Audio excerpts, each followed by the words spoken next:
안녕하세요. LA의 비투쇼입니다. 여러 가지 흥미로운 소식들이 있어서 함께 나눠보도록 하겠습니다. 자, 먼저 제롬 파월 관련인데요. 파월이 형사조사를 받고 있다. 뭔가 끔찍한 범죄를 저질렀는지 조사를 받고 있다고 하는데, 제롬 파월 연방준비제도 의장은 중앙은행 본부 리모델링 사업 25억 달러 규모, 여기에 관련해서 의회에서 증언을 했는데 거기에 위증이 있었다는 그런 혐의로 형사조사를 받고 있다고 밝혔습니다. 여기에 대해서 제롬 파월이 이렇게 공식 입장을 발표했는데, 문제는 그거 위증한 거 아니다, 오해를 한 거다, 이런 내용보다는 트럼프의 압박에 굴하지 않겠다. 아니, 왜 갑자기 트럼프가 나오나? 트럼프가 소송을 건 것도 아닌데. 그런데 누구나 알죠.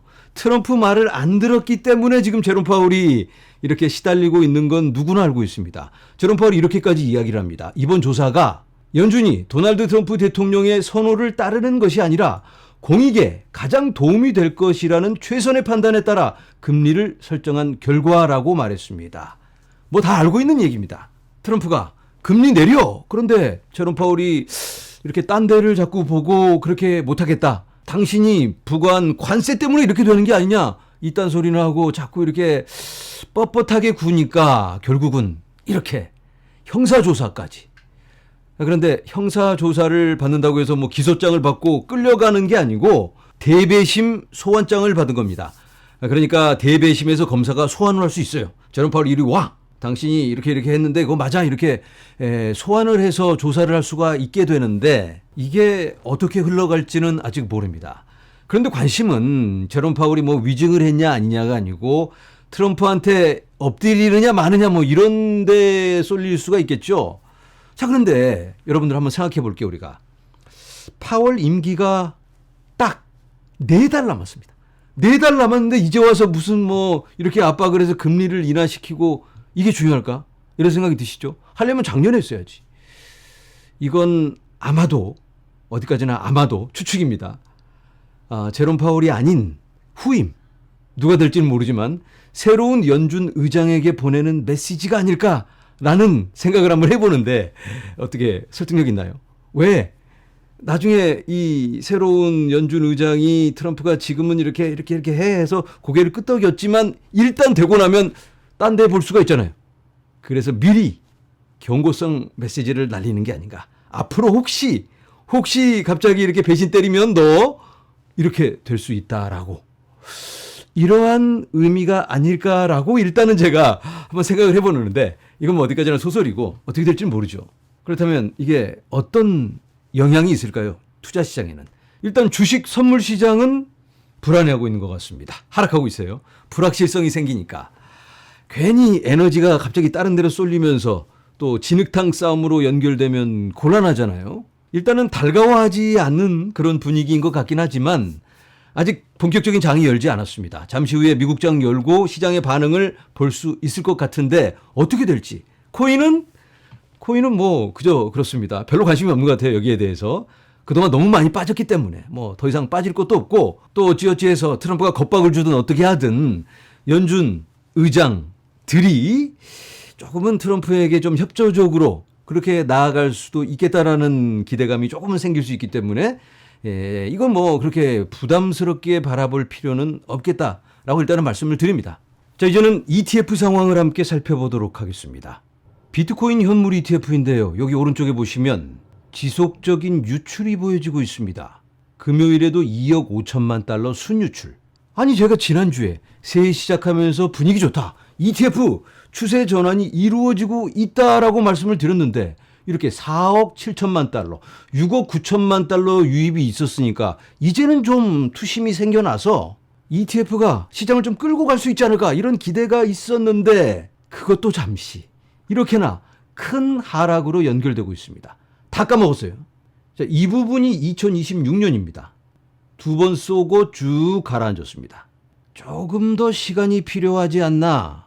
자, 그런데 이더리움도 유출이 있습니다. 그런데 비트코인처럼 그렇게 높진 않아요. 2026년 들어서 이렇게 유입이 더 높습니다. 비트코인 대비 선방하고 있다라고 볼 수 있겠죠. 뭐 기뻐할 상황은 아니지만 그래도 비트코인 대비 좀 잘해주고 있지 않나, 잘 방어해주고 있지 않나 이런 생각이 드는데, 아니 이더리움 그 며칠 좀 잘했다고 이렇게 기뻐하기는 조금 그렇지만 다른 코인도 보면 리플 XRP 이렇게 쭉 유입만 이어오다가 한 번 유출이 있었습니다. 그런데 다시 얼른 유입으로, 이 정도면 굉장히 단단한 모습이다라고 볼 수 있겠죠. XRP 아주 좋습니다. 솔라나도 계속해서 유입을 이어가고 있습니다.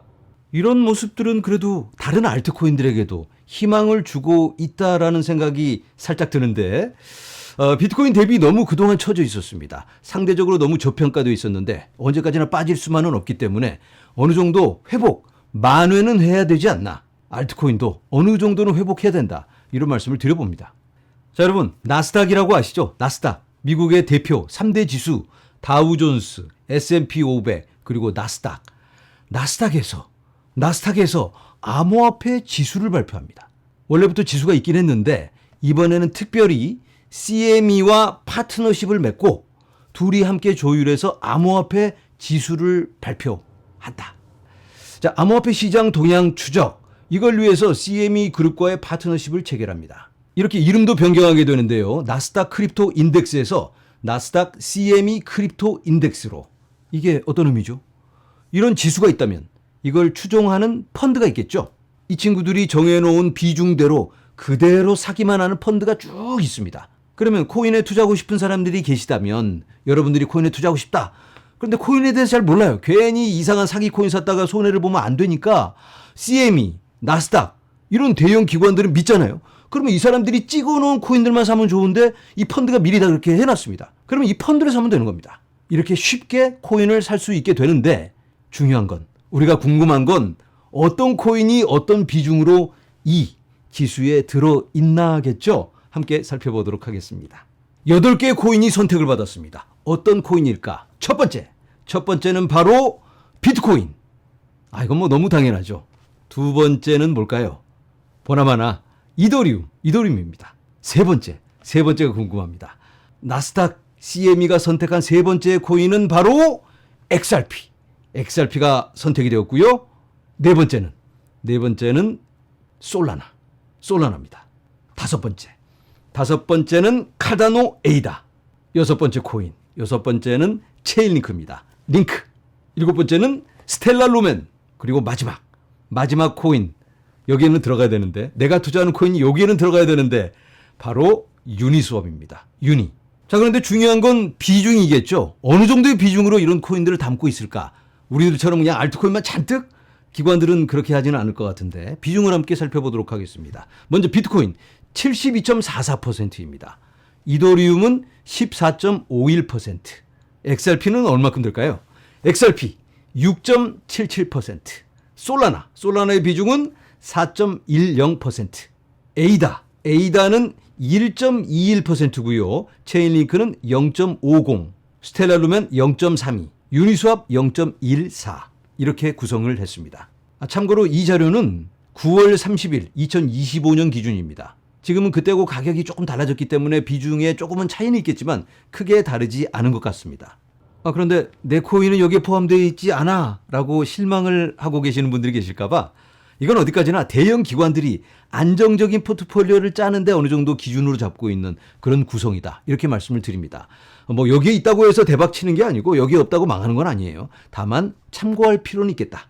자, 이제는 마지막으로 한국 관련입니다. 의미 있는 소식이 있어서 함께 나눠볼 텐데요. 법인 코인 투자, 자기 자본 5%까지 허용한다. 5%까지 법인들이 투자를 할 수 있게 되었습니다. 아직까지는 이게 안 됐었죠. 그런데 이제 이게 가능해질 수 있겠습니다. 당국, 가상화폐 거래 가이드라인, 상장사, 전문 투자법인 등 가능. 국내 기준 시총 20위 종목에 한정하겠고요. 스테이블 코인 포함 여부는 논의 중이라고 합니다. 조만간 최종안을 공개하는데 연내 시행이 될 것 같다. 연내라면 올해 안에. 자, 이렇게 9년의 족쇄를 풀고 시장 확대 드디어 첫 발을 내딛습니다. 와, 9년 동안이나 족쇄에 묶여 있었는데, 그 족쇄 속에서 우리가 시달리면서 사람들한테 비아냥을 샀잖아요. 어디 가서 코인 투자한다는 말도 못하고 코인 투자하면 어디 또 뜬구름을 잡는 사람, 저 사람 저 한심하다 이런 소리나 들었던 우리였죠. 그런데 이제 세상이 변했잖아요. 이게 정상인 겁니다. 여러분들 정상적인 분들이시고요. 시대를 앞서 나가시는 분들입니다. 물론 지금 갑자기 들어와서 투자하는 사람들이 우리보다 실적이 단기간에는 좋을 수 있지만 우리는 그 산전수전을 다 겪은 사람들입니다. 조금만 길게 보면 우리들이 훨씬 더 잘 투자를 할 수 있겠죠. 앞으로는 이제 투기 수요가 줄고 장기 투자 기반이 마련될 것 같고요. 원화 코인, 현물 ETF 출시도 탄력을 받을 수 있지 않을까 이런 기대가 있습니다. 한국이 더 이상 뒤처져서는 안 되겠습니다.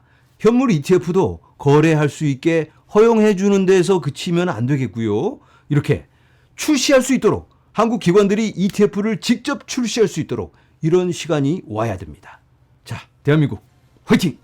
자, 여러분 시장의 여러 소식들과 기대감이 교차하고 있습니다. 하지만 중요한 건 우리들의 코인은 발전하고 있다. 이번 영상은 여기까지입니다. 여러분 감사합니다.